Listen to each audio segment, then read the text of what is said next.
போடும் அடித்த ஆணியை போல் நிலையாக நிற்கும் என்பதை பதிவு செய்து கொள்ள விரும்புகிறேன்.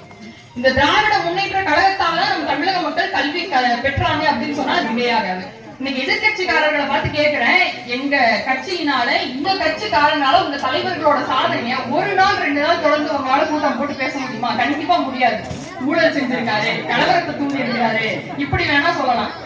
திராவிடம் என்பது பூநூலும் வேண்டாம் நூலும் வேண்டாம், நூலை நான் தருகிறேன், இலவச உணவையும் நான் தருகிறேன், படிக்கவா என்ற அழைப்பது தான் திராவிடம்.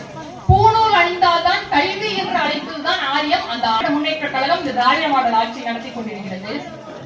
இந்த கல்வி நமக்கு எப்படி கிடைச்சிச்சுன்னு பாத்தீங்கன்னா, ஒரு சின்ன கதை ஒண்ணு சொல்லிக்கிறேன். ஐயா சட்டநாதர்னு ஒருத்தர் சூத்திரர்களின் வாழ்க்கையை பற்றி ஒரு புத்தகம் எழுதுறாரு. அப்போ வந்து அவர் பள்ளி கல்லூரிகள்ல அவர் படிக்கும் போது எவ்வளவு தடை ஏற்பட்டுச்சு அப்படிங்கறத அந்த புத்தகத்துல எழுதுறாரு. அப்போ ஒரு படிக்கிறப்ப பாத்தீங்கன்னா ஒரு பண்டிதர் தான், ஒரு ஐயர் தான் அவருக்கு வகுப்பு ஆசிரியரா இருந்திருக்காரு. அவர் தினமும் வகுப்புக்கு